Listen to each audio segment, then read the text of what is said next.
Bienvenue dans ce nouvel épisode du podcast Le Mémo, le média qui partage le meilleur de la tech pour les entreprises. Comme chaque semaine, on fait un petit point sur les dernières actualités tech qui sont sorties et qui peuvent intéresser les professionnels. Allez, c'est parti. Au sommaire cette semaine, on a encore beaucoup d'intelligence artificielle. Franchement, en ce moment, on n'arrête pas d'enchaîner les annonces autour de l'IA, OpenAI avec sa keynote, Google Gemini, et puis on a eu pas mal de choses qui se sont enchaînées. Là, on a eu des partenariats qui se sont faits, notamment Maven, qui est un peu la news de la semaine, Maven AGI qui permet de remplacer les agents humains au support client, au SAV, donc on va parler de ça un petit peu, et pas mal de news.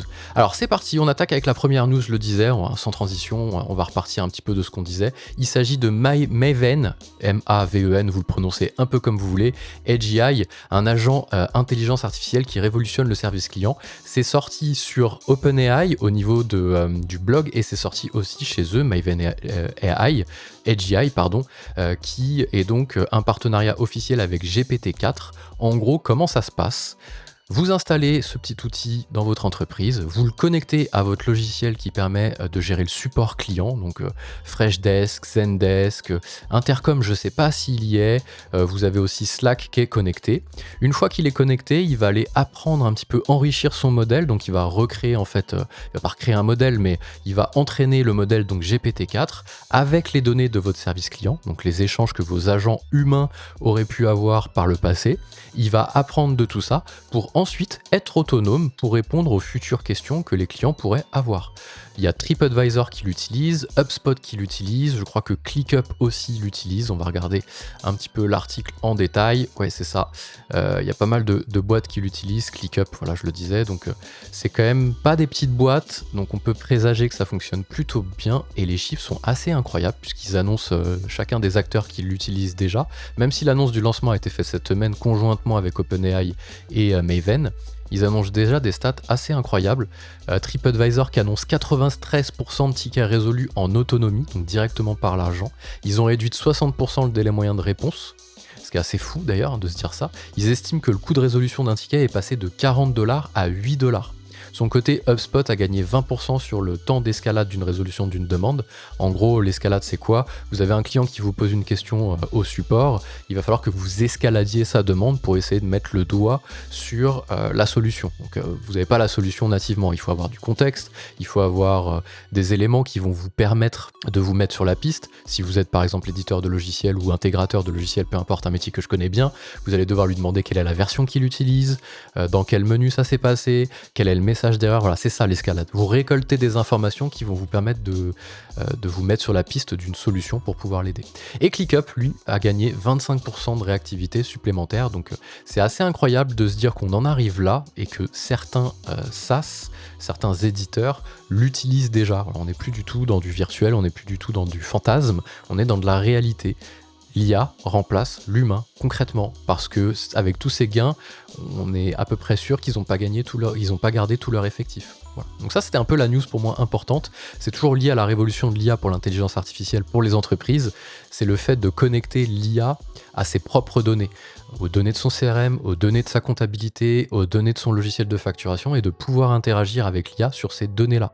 On l'a vu avec Gemini la semaine dernière. Là, on a un exemple encore concret d'utilisation de l'IA pour les entreprises qui apprend sur les données de l'entreprise. ChatGPT, jusqu'à présent, apprenait sur des données publiques, entre guillemets. On ne savait pas trop, justement, il y a des problèmes de copyright, mais voilà, on savait que les données étaient les mêmes pour tous. Vous interagissiez, vous, entreprise A avec ChatGPT, vous aviez exactement les mêmes données que si l'entreprise B, votre voisin, interagissait avec ChatGPT. Pas forcément les mêmes réponses, mais il vous répondait sur la base des mêmes données. Désormais, c'est un petit peu différent, il va répondre sur la base des données de votre propre entreprise, en créant un entrepôt de données un peu privé, on va dire ça comme ça.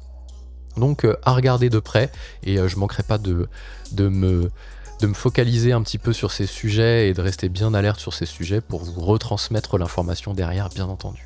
Ensuite, qu'est-ce qu'on a ? ChatGPT, oui, c'est une grosse annonce aussi de la semaine, propose encore plus de fonctionnalités gratuites. Désormais, on va avoir accès à GPT-4o et les GPTs en gratuit. GPT-4o, c'est le nouveau modèle qu'ils ont annoncé la semaine dernière, O pour omnicanal, c'est-à-dire qu'il arrive à voir, il arrive à entendre, à écouter, et il arrive à regarder des documents, il arrive à regarder des vidéos, etc. Donc il est omnicanal, il peut interagir de plusieurs façons avec vous. C'est le dernier modèle en date d'OpenAI, le plus poussé, le plus puissant, le plus évolué, ce que vous voulez. Et les GPT, c'est quoi ? Qui sont aussi disponibles en version gratuite. gratuite désormais. C'est des petits chats que vous pouvez personnaliser en donnant des instructions personnalisées justement. Quand vous ouvrez ChatGPT, vous ouvrez un chat et vous êtes obligé de répéter le contexte. J'aimerais que tu m'apprennes à parler anglais et de traduire certains trucs. Bah là, vous créez par exemple un petit GPT, ce qui va vous aider à parler anglais, et à l'intérieur, vous mettez les traductions. Vous lui dites à chaque fois que je voudrais m'adresser à toi, je voudrais que tu me répondes en anglais et que tu me corriges les erreurs de frappe et de syntaxe que j'ai faites. Donc à chaque fois que vous ouvrirez un chat, vous n'aurez plus besoin de répéter tout ça. Vous copierez une phrase et il vous prendra, il vous corrigera sur votre anglais, pour reprendre cet exemple précis. Mais il y a plein d'exemples. Moi j'ai créé un GPTs qui aide les entreprises par exemple à déployer une stratégie de marketing efficace, de marketing de contenu. Voilà, il vous aide à trouver la mission, l'audience, les problèmes à résoudre et les solutions à apporter. Voilà, par exemple, avec la stratégie Maps. Mais je diverge, c'est pas le but ici. Voilà, donc ChatGPT, encore plus de fonctionnalités gratuites. Certes, il y aura des limites par rapport aux versions payantes, sinon plus d'intérêt à passer en version payante. Notamment le nombre d'interactions. D'ailleurs, il manque un bout là. Je viens d'envoyer la newsletter avec un bout manquant, c'est super. Parce que je regarde en même temps, ce podcast est aussi en lien avec la newsletter que j'envoie chaque semaine. N'hésitez pas à vous abonner, le lien est dans la description. Ça permet de recevoir chaque semaine un condensé du meilleur de la tech pour les entreprises, donc pour les professionnels. Si vous êtes freelance, PME, start-up, SaaS, que sais-je, ça peut vous intéresser. C'est un site en ligne, une chaîne YouTube. Voilà, donc j'ai oublié une phrase, il va falloir que je le corrige rapidement. Bref. Ensuite, OpenAI enrichit ses modèles grâce aux données d'un géant de la presse. Ça c'est pareil, c'est un gros sujet pour les modèles d'intelligence artificielle, c'est de pouvoir continuer à donner à manger, entre guillemets, à ces modèles avec de la nouvelle information. Donc là, ils ont fait un deal avec un géant qui s'appelle News Corp, qui a entre autres The Wall Street Journal, The Times, etc. Ce qui veut dire que OpenAI, désormais, a accès à cette base de données d'archives de journaux qu'on vient de citer, mais il n'y a pas que. Il y en a d'autres, d'ailleurs je crois que c'est dans l'article, je liste un petit peu, voilà, Barron's, Investors, Business Daily, The Times, The Sunday Times, The Sun, The Australian, bref, il y en a plein. Je vous laisse aller voir l'article détaillé, ça vous intéresse. Donc désormais, il a accès à toutes ces archives-là, plus il a accès aux compétences des journalistes de ce géant de la presse pour pouvoir aider à faire grandir le modèle, pour lui donner un peu plus d'éthique journalistique. Donc on va consolider un peu plus les modèles pour qu'ils évitent de raconter n'importe quoi. On le voit avec Gemini qui est intégré là au search de Google aux États-Unis, qui raconte strictement n'importe quoi dans pas mal de cas, en certains cas en tout cas, et qui invente complètement. Donc là, il va falloir mettre un peu d'éthique là-dedans et un petit peu de sérieux. Donc c'est aussi ça l'intérêt de se faire des partenariats avec des grands acteurs de la presse pour pouvoir donner en fait ce traitement qualitatif de l'information. Ensuite, une annonce très cool, donc là on rentre un peu dans les trucs un peu plus tech, un peu plus crunchy, enfin voilà, un peu snacking intéressant, même si le reste n'était pas inintéressant, c'est plutôt de l'actu. Là c'est de la fonctionnalité. Google annonce audio adaptative pour transformer tous les ordinateurs présents dans une salle de réunion en visio en micro et en haut-parleur. Imaginons, vous arrivez dans une salle de réunion avec vos collègues, vous posez votre ordi sur la table et là il faut bien que vous gardiez un seul micro ouvert et que vous demandiez à vos collègues de se mettre en mute, donc de se muter, de couper le son pour éviter qu'il y ait de l'écho. Et bien là justement au contraire, vous laissez les micros des ordis de tous les ordis allumés, ils vont se synchroniser ensemble dans une espèce dans Google Meet directement, ça va créer une espèce de room virtuel avec le son et les haut-parleurs pour que tous les micros de chaque ordi fassent office d'un énorme micro géant, donc qu'on entende bien tout le monde sans que ça génère de l'écho. Et pareil pour les haut-parleurs. Ça s'appelle Google Audio Adaptative. Comme à chaque fois avec Google, on ne sait pas si c'est dispo en France, on ne sait pas quand ce sera dispo en France, est-ce que c'est dans le Gemini gratuit, avancé, business. C'est toujours très compliqué d'avoir des informations précises de la part de Google, mais dès que j'en sais plus, j'hésite pas à vous le dire. Ensuite, pareil, dans les choses un peu snacking intéressantes, geek comme on aime bien, il y a Notion qui a annoncé la nouvelle page Home. C'est une page complètement séparée qui va vous permettre d'agréger dans une seule belle page d'accueil les dernières pages Notion que vous avez ouvertes, votre calendrier, avec bien entendu le calendrier Google Notion Calendar, donc indirectement les rendez-vous Google Agenda que vous pouvez avoir, une vue sur vos tâches, puisque vous allez pouvoir transformer une base de données en base de données de type tâche, c'est vraiment une fonctionnalité dédiée pour ça, et vous aurez une to-do list directement intégrée à cette page, et n'importe quelle base de données en dessous, c'est le dernier encart de votre choix, avec des vues que vous pouvez mettre. Franchement, sur le papier, quand j'ai vu l'annonce, je me suis dit ouais, ok, bon, pourquoi pas, quoi. Et en réalité, je l'ai testé et c'est vraiment très cool puisque vous avez une belle page bien organisée avec tout au même endroit. Si ça vous intéresse d'aller voir l'article, même chose, il est disponible sur le mémo, l'article détaillé, le lien est en description. Ensuite, cette semaine, dans les actus sur YouTube, j'ai sorti pas mal de choses. J'ai fait une review complète de Brevo, le logiciel qui est pas mal utilisé, anciennement Sendinblue. Franchement, je partais avec des a priori. Je me disais, bon, c'est encore un truc cheap. Sa force, c'est uniquement le prix, le fait qu'il soit gratuit, etc. J'ai été agréablement surpris. Il y a beaucoup de fonctionnalités à l'intérieur qui sont très cool. C'est vraiment un outil couteau suisse, donc tout en un. Vous pouvez faire des campagnes d'email, SMS.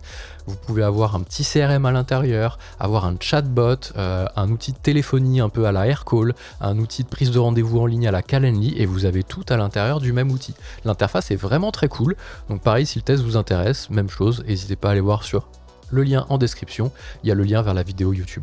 Ensuite, au niveau des tutos de la semaine, j'ai fait pas mal de tutos aussi sur YouTube, si ça vous intéresse. J'ai fait un tuto sur Make, anciennement Integromat, si vous êtes sur Zapier, que vous faites un peu d'automatisation, ça vaut le coup d'œil, allez regarder Make, c'est plus puissant, c'est moins cher, c'est le jour et la nuit. Tous les gens qui utilisent Zapier qui sont passés sur Make pourront vous le dire, ils regrettent absolument pas, ils feraient jamais marche arrière. Attention, rien n'est sponsorisé, je suis ni sponsorisé par Brevo, ni sponsorisé par Make, ni rien. Voilà, je fais des choses objectives, parfois objectifs, parfois je demande des liens d'affiliation si je peux négocier des petits codes promo, mais je demande pas de liens d'affiliation avant de choisir les sujets. Je choisis d'abord les sujets, je fais mes vidéos et après je regarde s'il y a un programme d'affiliation. Comme ça, je garde l'objectivité. Et si un jour j'arrive à monétiser ce média, j'arrêterai l'affiliation, mais bon, faut bien vivre en attendant. Ensuite, on a vu ChatGPT qui était connecté à Google Drive et OneDrive. J'ai fait une vidéo là-dessus. En gros, vous ouvrez ChatGPT, vous connectez à votre Google Drive ou à votre OneDrive, vous lui ouvrez un tableur, Excel ou Google Sheet, et il peut lire les informations qui sont dedans, les interpréter, faire des graphiques, et vous pouvez interagir avec lui sur toutes les données présentes dans le graphique. C'est tout simplement une folie. Gemini l'avait aussi annoncé, mais c'est toujours pas dispo. Ils ont fait l'annonce tonitruante, mais on n'a rien vu encore sortir. Gemini intégré directement à Google Sheet avec une barre Google Sheet et pas Google Chic, avec une barre latérale qui vous permet d'interagir. ChatGPT l'a sorti en avant-première. En fait, il se renvoie un peu la balle en ce moment, c'est assez marrant. C'est vraiment de la compétition industrielle. Il y en a un qui sort une nouveauté, l'autre qui sort une autre nouveauté. C'est assez incroyable. Ensuite, un petit tuto très précis, très geek sur Google Workspace. Je sais que pas mal de monde me suit pour Google Workspace. J'ai administré pendant 10 ans un Google Workspace et je sais m'en servir en long, en large et en travers, donc je fais pas mal de petits tutos là-dessus. Là, j'ai fait un tuto pour rediriger des emails sans passer par la redirection de chaque boîte mail. En gros, vous avez une fonctionnalité qui s'appelle routage directement dans l'admin Google Workspace qui permet de faire des redirections en dur. Et c'est assez cool pour pouvoir rediriger. Soit vous avez un collaborateur qui part, vous voulez rediriger ses emails, soit une boîte générique contact machin bidule que vous voulez renvoyer vers 2 personnes, c'est avec routage que vous pourrez le faire. Voilà, j'espère que cet petit épisode de podcast vous a plu. Comme chaque semaine, je le disais, je partage le meilleur de la tech à destination des entreprises sur ce média qui est disponible sur YouTube, en newsletter, donc sur le web, et aussi à travers ce podcast que vous écoutez, soit sur YouTube, soit sur Spotify, soit sur Apple Podcast, où vous voulez.